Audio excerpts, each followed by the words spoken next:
Welcome into the Kicking It with the Colonels podcast. Wes and KJ here with you, presented by UK Sports Medicine. Got a great show today lined up for you as well. And before we get to Mario, who's going to be joining us here in a little bit on our cross-country, talking cross-country, and big weekend for them again. We'll get into that a little bit later. But first, there's so much going on campus.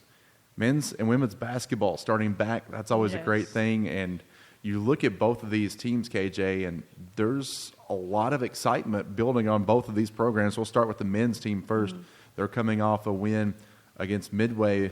They will have some games later on in the week as well, but there's a lot of excitement around this team, this basketball team. Yeah, absolutely. It's really weird as someone from Texas where basketball is the most highly viewed sport here. In Texas, it's always football. So, yeah, there's so much excitement. I heard the game tonight at AC's grand opening is sold out. That may be incorrect, but sadly I'll miss it because I have class. But yes, everybody's excited for basketball. My teammates will not stop talking about it. So I'm excited also to see just how well they do this season for sure. Yeah, big rivalry game, Eastern-Western, opening up the renovated Coliseum. And this is a fun team to watch. They were picked second in the preseason coaches poll, and I've always said that sometimes those aren't worth the paper they're written on. Yeah. But what it does is it allows other teams to have that target on their back. Yes. They know that where EKU is in the preseason poll, and they're going to get everybody's best shot. You dealt with that on the softball diamond. Does that carry any weight in the locker room, and once you get out in between the lines for you and in between the lines for the guys? Yeah, I mean, absolutely. For athletes, it's more of it sets the expectation for the season rather than we're under pressure because we're supposed to be best. It's more of, we need to be better because that's where we're supposed to be in this line. So it should be seen as a positive thing. Hopefully it's seen as a positive thing, but no, absolutely. Teams are going to be coming for the EKU basketball team, and I'm sure that's exactly how they want it to be. There's a great mix, too, of youth and experience on this team. Yes. Kind of similar to your teams in the past before. When you have that type of mix, what does that mean to a team like that? I mean, you have the experienced players that are going to step up and take the lead, and then you're going to have these newcomers that need to learn what this team's about, what the culture's about, et cetera, et cetera. So, I mean, that's honestly the perfect setup is to have the mix so the newcomers can carry on for the next season. You have MJ Williams, Juan Cranford, Austin Ball had a double-double in his EKU debut. And then you also have the experienced guys that have been here a while, Turner Butchery, Jackson Holt, Myrick, even Jalen Cooper's coming over now. So it is a good mix. And maybe the most important thing is obviously getting back inside Baptist Health Arena. That renovation's finally complete now. And there's a lot of energy and aura and buzz around just being back in your home field because they haven't had that consistently in the last 2 years. Yeah, I mean, AC is right in the middle of campus, so you're going to have that student section packed, and that's exactly what they want. Yeah, we'll certainly will as the season goes along. Let's now flip over to women's basketball. They've got a couple of games under their belt so far here in the season. They're 1-1. First game was really sharp against Transylvania. Second game, they kind of struggled a little bit as well. Yeah. So I'm sure that they are hungry to erase that taste from their last game. Yeah, absolutely. And if you watch the game, they just missed the mark. The field goal percentage were very similar for both teams. The rebounds were very similar for both teams. They just missed where they needed to be at, and that's why the game was so close. You look at their defense through the first two games, holding Transylvania to 41 points and SIUE to 56. That averages out to 48.5 points per game. That's obviously not sustainable for a season. If it is, you're talking deep run in the NCAA tournament.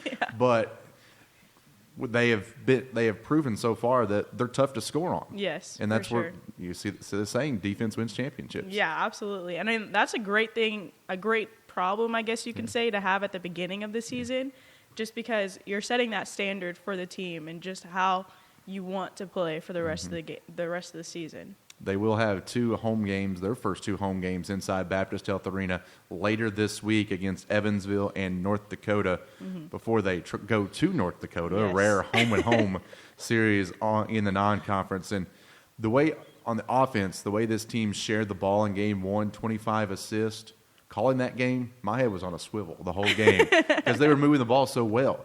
They were giving up a good shot to get a great shot, and that shows you the selflessness of this team. And the synergy, too, just knowing that your teammates are going to make the shot when you give it to them.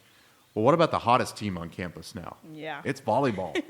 They are rolling. 6 straight wins, sweeping Bellarmine, sweeping Stetson. At the time we're recording this podcast, they've won 8 consecutive sets. Haven't lost a set in 9 sets. And they're playing well at the right time because the tournament is less than 2 weeks away. Yes, they're picking up momentum at the very point of the season where you need momentum, for sure. They have 2 games until the tournament, so this is where they need to, turn up the volume just a little bit, and that's exactly what they're doing. And for them, also, they will get to play back at Baptist Health Arena. Yeah. Remember when we had Kendall on, she said they prefer Baptist Health Arena and AC over the OSTC. So it will be good for them to play their final 2 home games of the season inside the newly renovated BHA. Absolutely. And I think about the seniors. They're playing their last games in Baptist Health, so I bet it feels good.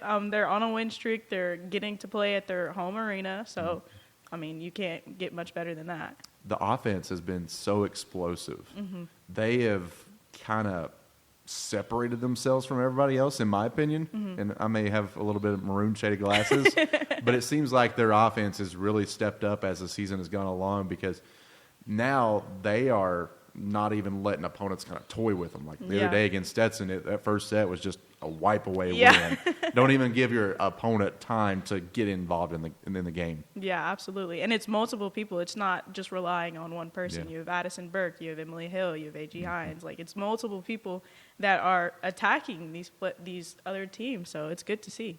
Well, EKU will enter the final week of the regular season tied with Jacksonville for first with 11-3 ASUN record. Unfortunately, they don't have the tiebreaker over Jacksonville because they lost that regular season matchup. So if they do end up tied, it would be Jacksonville getting the spot there. But there are 4 teams, KJ, with a legit shot to claim the regular season title, EKU being one, Jacksonville the other. FGCU's a half game behind, and then 1 game behind is Thursday's opponent, Central Arkansas. So that's going to be a really big game. Great game, yeah. And if I can be there, I absolutely will. So you snagged balls the other day for them, didn't you? Did. How was that? They stressed me out. They stressed me out. They are they hit the balls everywhere, and then you have to go get them, and then make sure they get the ball on time. It's very stressful. Well, but you see some players or some people that you can tell they don't want to do it. Yeah. You can tell they'd rather be somewhere else. It is a lot. You go. I think some people go into it and thinking, "Oh, that's going to be pretty easy," but it's actually a little bit of work. Yeah. All right. So before we get Mario on here on the podcast, cross country, 4th consecutive ASUN championships. Just keep on going. Yeah, dominant. I mean, cross country school. We talk about it all the time, but. 4 straight years they won a conference title. I don't know how you can get any better than that. What's the signal for dynasty in it? Something like this? I have no idea what you're talking about. You've never seen that? No. So you harp on me on some of the other stuff, but you don't know the dynasty sign. Man, that's your homework for next podcast. Okay, I got you. Figure out what the dynasty sign is. Gotcha. And a little bit of hardware to hand out too. ASUN Male Runner of the Year going to an EKU runner. Yeah, Taha Arawi wins Runner of the Year with his first place finish. He ran a 23-minute, 16-second 8K, which is insane. I ran a 5K in 30 minutes, but I'm not a runner, so we don't talk about that. The Corey Erdman, actually, I think that's how you pronounce his name, the cross-country coach, actually won Coach of the Year as well. And then Edna Chalule finished 4th in the women's cross-country race and got first-team All-ASUN and Freshman of the Year. So clean sweep, it looks like, on our side. And there were several more that we could have mentioned, but that'll take another half hour to go through. But, yeah, exactly. I mean, that's crazy. And what do you say we talked to Mario on the podcast? Yeah, how do you pronounce his last name? Mario Priego. Okay. Mario Priego. That's who we're going to talk to next on the podcast. Cross country star Mario Priego joining us here on the Kicking It with the Colonels podcast. Boy, what a week you just came off of. Cross country team, another conference championship. Tell us about that experience. What did that mean to you? Well, I don't know. I've been here for 2 years. Last year, for me, this was new. I didn't know what winning ASUN means. But I don't know. This year, we were having some bad races before. And this year, we came to ASUN and we smashed it, it was super nice. The team was super happy. So I'm very proud of the team and what we did. So. How important was it to you in this being your final year to come out and kind of end on a good, I know you've still got the regionals coming up next week too, but how important was it for you and the team to end on a good note? Well, I don't know, man. Giving points for the team is always nice, even if I didn't get the points for the team in ASUN, I was super proud of what the team did because I maybe don't have the best day of my life, but the team is always there and they are always racing super good. So it's nice, it's not just individual, having a good team that is always there, even if you have a bad day or a good day, is nice. Coming off the team's fourth consecutive conference championship in cross country, what, in your opinion, makes this program the envy, the top of the leaderboard in the ASUN? Well, I don't know. I think that we have a lot of international athletes, and I think that, when we came here, we didn't know what winning ASUN means, but after 1 year, we are super focused on ASUN is one of the big goals of the season. So for me personally, I think that, I don't know, I love to win ASUN and I love the environment that is before the race, So it means a lot for me and for the team. KJ, we've talked about on several podcasts before we go into our different segments. It's always cross country dominating everything. Yeah. How has cross country been able to be so successful for so long? I mean, that's the question that everybody has. It's a tradition that just keeps on going. What is it that allows this program to go that way? I don't know. I think that the coaches teach the athletes that ASUN is one of the most important races. Also, we get ready every single season for this goal. We prepare as one of the most important goals of the season. So I think that, I don't know, I think that we work hard. The coaches teach us the importance of this title, and I think that is one of the keys of winning this. It's not just for us; it's also for the coaches that teach the athletes that the importance of this competition. Yeah. And how is it? You talked about having just so many international students on the team. How is that synergy? How does it feel to play with? Well, I don't know. I'm from Spain, and we have 2 Argentinians, for example, and another Spaniard it was my friend before coming here. Oh, wow. So it's super nice in that aspect. It's true that sometimes the cultures are different. Mm-hmm. The Spaniards with the Americans with the Kenyans, the American with, But it's super nice because, I don't know, the way to socialize with the teammates is sometimes funny because you don't understand a word that he said and he doesn't understand a word that I said and they make fun of it. So, I don't know, it's kind of funny having these different cultures in the team, Yeah. How long did it take to overcome the language barriers that consist on a team like this? Man, I am still facing that. So but I don't know, last year if I come here, I wouldn't say a single word, So it's about time. And for example, last year I was most of the time talking Spanish with my Spanish teammates, but now I try to change that because if not, you cannot survive in the US without speaking English, Here's a chance to advocate for your country. They have the best food of all that group? For me, 100%. 100%. Hey, but I don't dislike the American. I love the American food, to be honest. Getting back to a little bit of business here, Taha had a great season. He was the ASUN Male Runner of the Year. What's he like as a teammate, and what makes him so successful? Man, he's a guy that has his mind all the time in racing, training good, eating good, sleeping good. So I think that he's a guy that has that in mind and also trains super good. If you see him training, I don't know, he's all the team is tired, but this guy has always energy to keep pushing.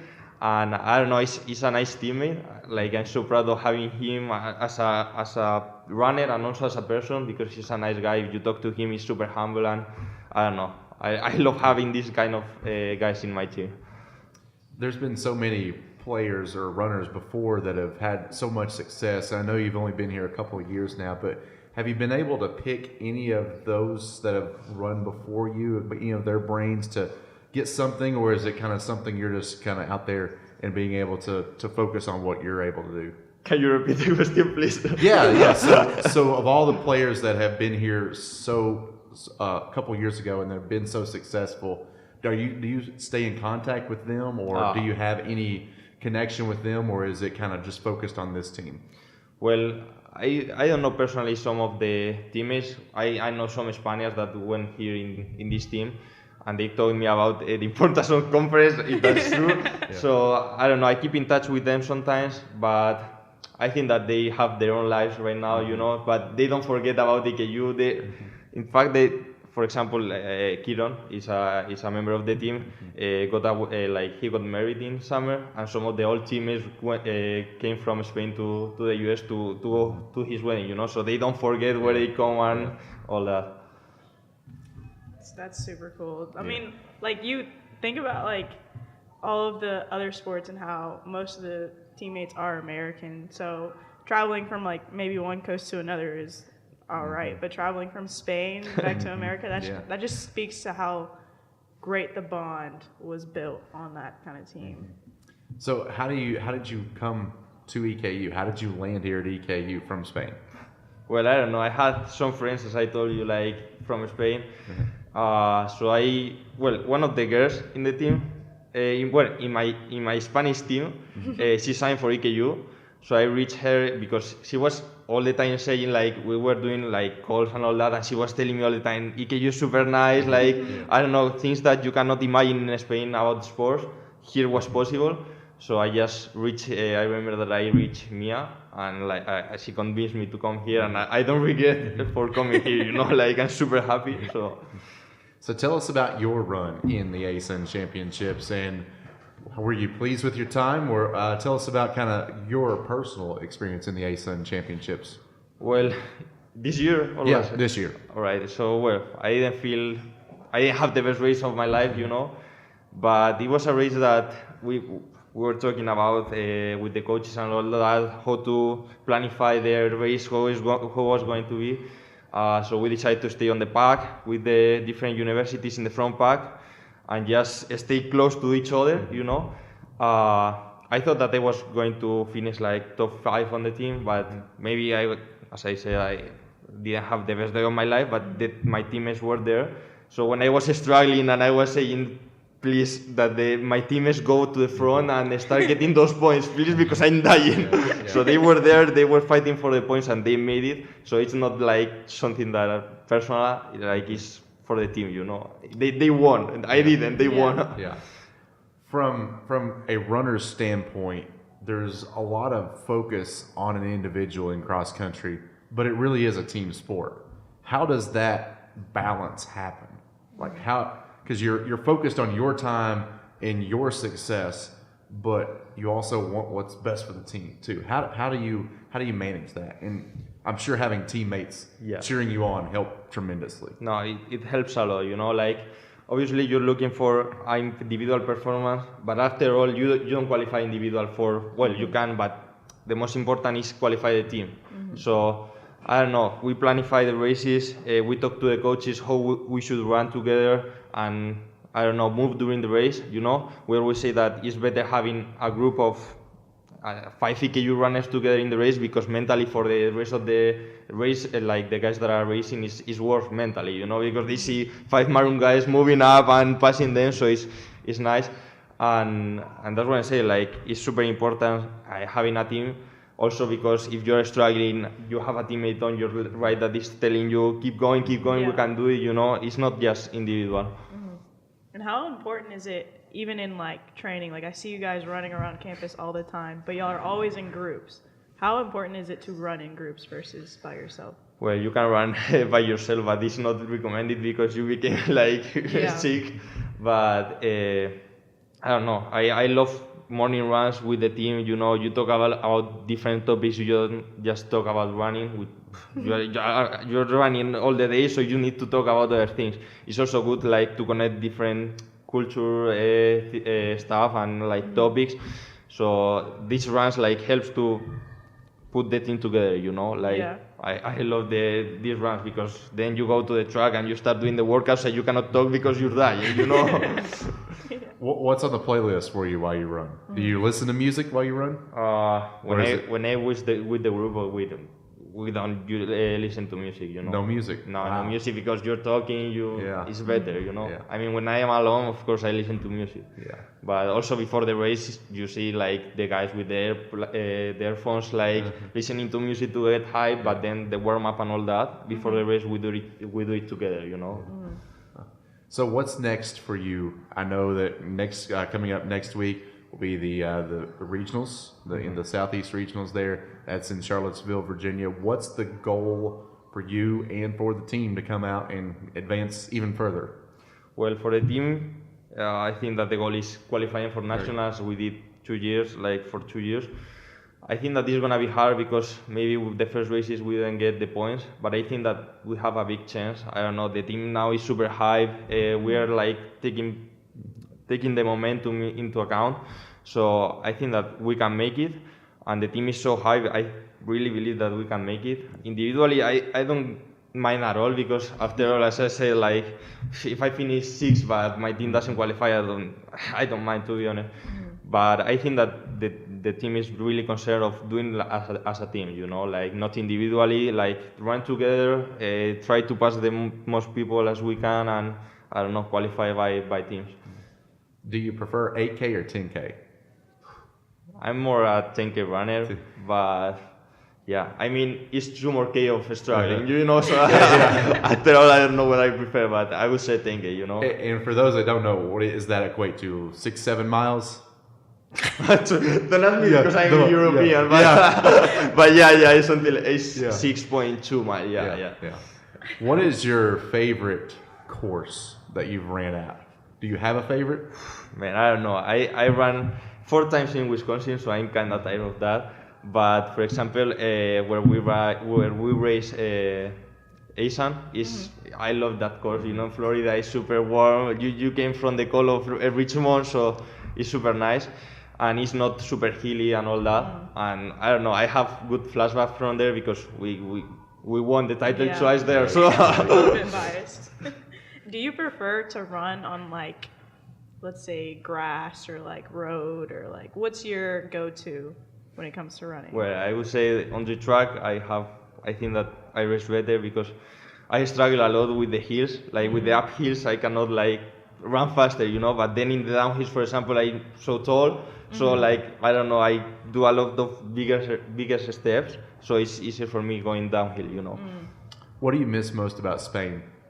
Tortilla patata. Which is a Spanish play, you know. And my family too.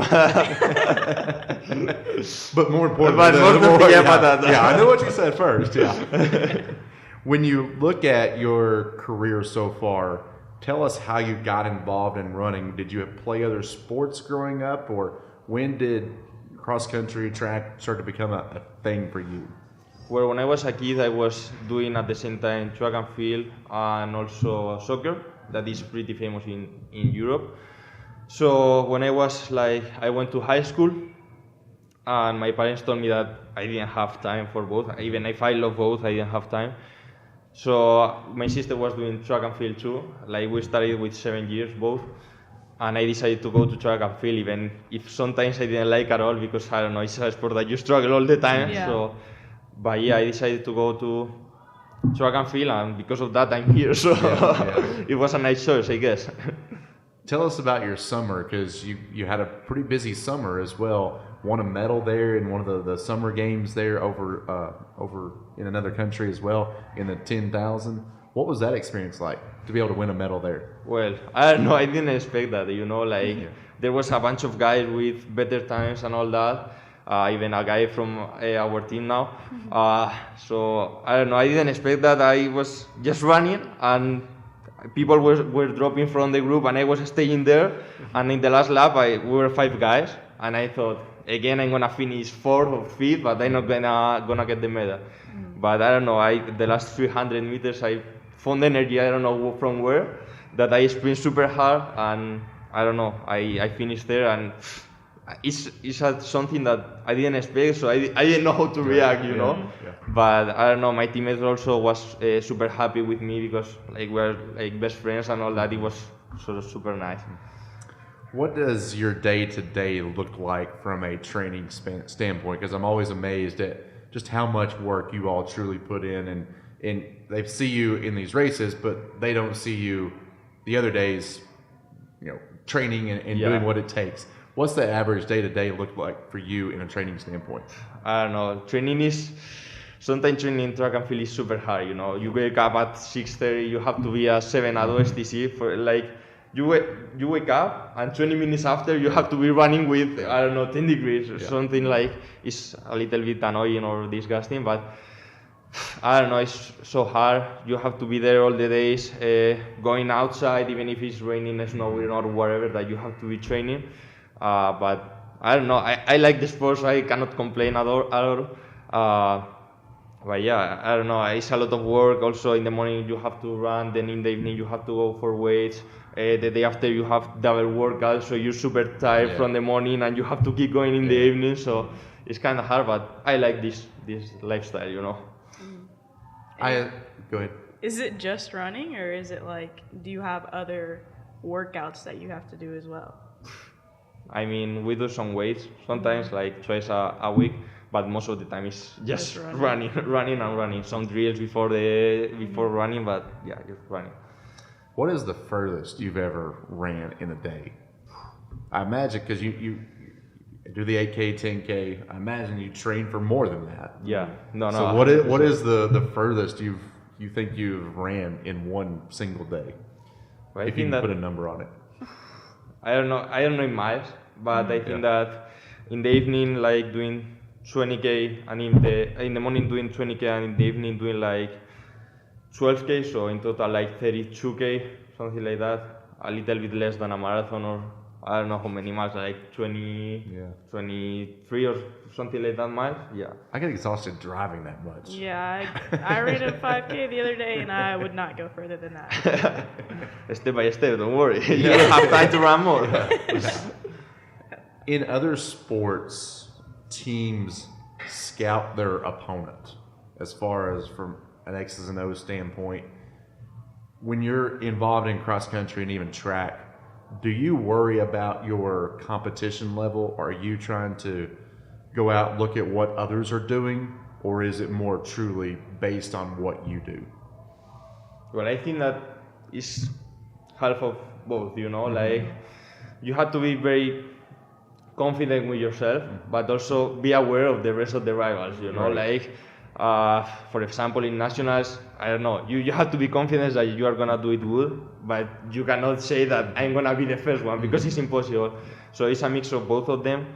But for me, most important is to be confident. And I don't know, if you are confident and you are in the middle of the race struggling and you say, I can do it, you can get some more spots, you know. So I would say that both of them. Do you have a pre-race routine that you have to go through? Are you superstitious? I was sometimes, but then I have shitty races, so I thought like, man, this doesn't work, you know. So in part, I try to, I don't know, wake up at some like an exact hour, put some like certain songs, you know, that I know that works for me. Also, like, I don't know, put in the shoes just before an exact point or something like that. But I don't know. I try to stop being superstitious because I think that it doesn't work at all, you know. Not for me, at least. KJ, are you superstitious? I don't think I've ever asked you that. Yeah. I can't even lie. Yeah, I am. I have to have the same routine before every game. And it works for you? It does. Sometimes you're gonna have crappy days, but I believe that most of the time it'll work. So I just stick with it sometimes. if it was for you. Yeah. To each their own, right? Yeah. Do you have a former coach or even current coach or teammate coach in the past that you've looked up to that's kind of helped you get to where you are today that you think, I owe a lot to this person? Well, I had two coaches back in Spain. The last one, I think that I don't know. I love him. You know, it's not like a coach; it's like a friend. So he's always. We're always in touch. We're always talking. He's always asking me what about the workouts and the races and all that. So I don't know. He's a big support for me, even when the things are going bad. He's always there. But also, like with Mia, I have a lot of contact. Like I have more contact with Mia, you know, and she's always worried about us. She's always asking about how are we doing, like during our day. So I think that is both coaches, you know, like. I know you may not want to focus on this truly yet, but you are in your final year, grad year. After these races wrap up, what's next for you? What do you want to do? What do you want to get into? Tell us what's after EKU. That's a good question. I don't even know. No, I've been thinking this past year, well, before coming to the US, I was thinking on studying for being a police officer back in Spain, but I decided to come here. So now I like a lot coaching, you know, so I would like to be a coach.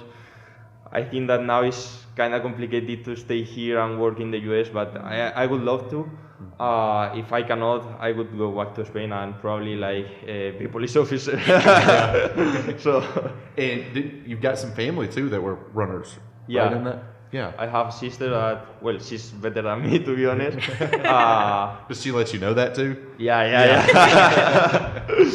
I don't know, if it wasn't because of my sister, probably sometimes I would be like so upset with myself and with the races and all that.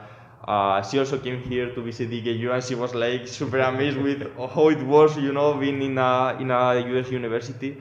But yeah, she's a 10K runner too. We have been doing both like athletics since we were like 7th and she was like 4 years older. So she's also like a Spanish champion. No, well, not champion, but she's third in the Spanish champion. So in the Spanish championship, so she's really good, you know. Yeah. Yeah, this is your second year at EKU, and you spent some time at another school before here.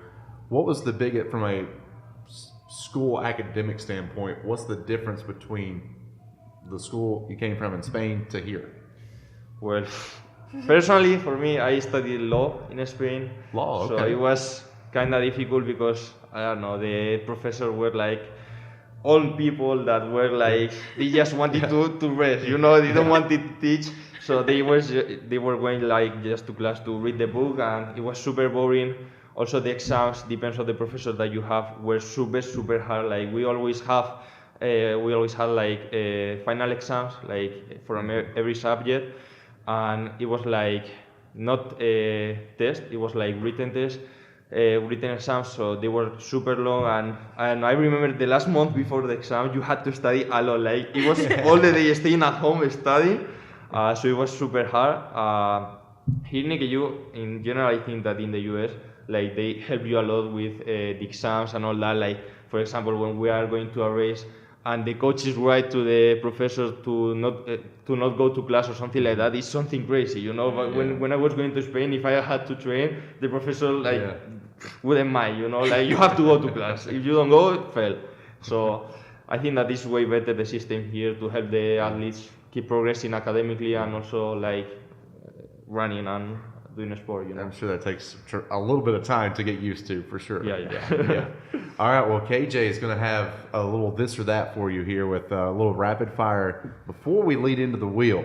So we're going to have some fun here at the end with a little this or that here, and KJ is going to bring it to you. Okay, so this is our this or that section. It's sponsored by UK Sports Medicine.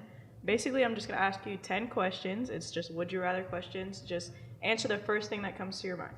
Okay? Okay. All right. First, dogs or cats? Dog. I have one. Okay, what kind?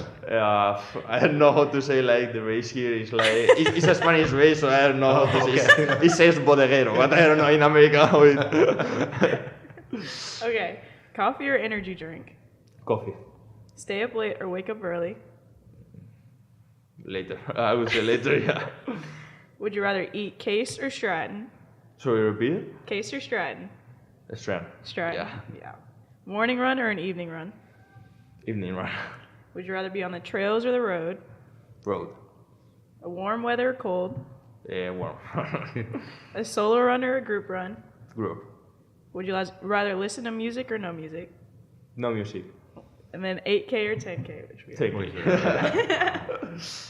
I don't see how you do that with no music. No music is I would crazy. be. I mean, I don't know, in workouts and all that, Yeah. I don't know, Well, you just hear everything of your That's teammates. true. So.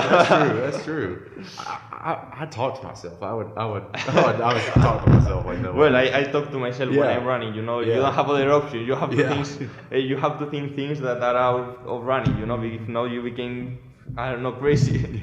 All right, so your farewell from the podcast is one spin on the wheel. We got some more random questions on here as well. And before you leave us here, we'll give it one more spin. All right. So All right, go for it. Give it one big strong spin.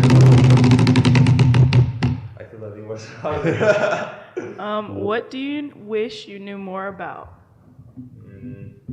Fuck. I don't know. Probably about I don't know, how the world was created and all that. I don't know, it's a big question that I would like Going to deep solve. here. Yeah, that's you know? pretty Yeah. Mine is like learn how to play an instrument or something. Solving real world problems. I don't know. The Well, Big Bang and all that. Mario, it's been great to have you on the podcast. Thanks for your time. Thank you very much for the invitation, and no, it was really fun. And best of luck in regionals. Yeah. Best Thank of you luck. so I much. know you. We'll be cheering you on, and all of EKU will be cheering you on as well. Thank you very much. We will fight for it. There we go. There we go. Sounds good. All right, that's Mario joining us on the podcast today. Until then, or until next time, you've been watching and listening here to the Kicking It with the Colonels. We'll see you next time.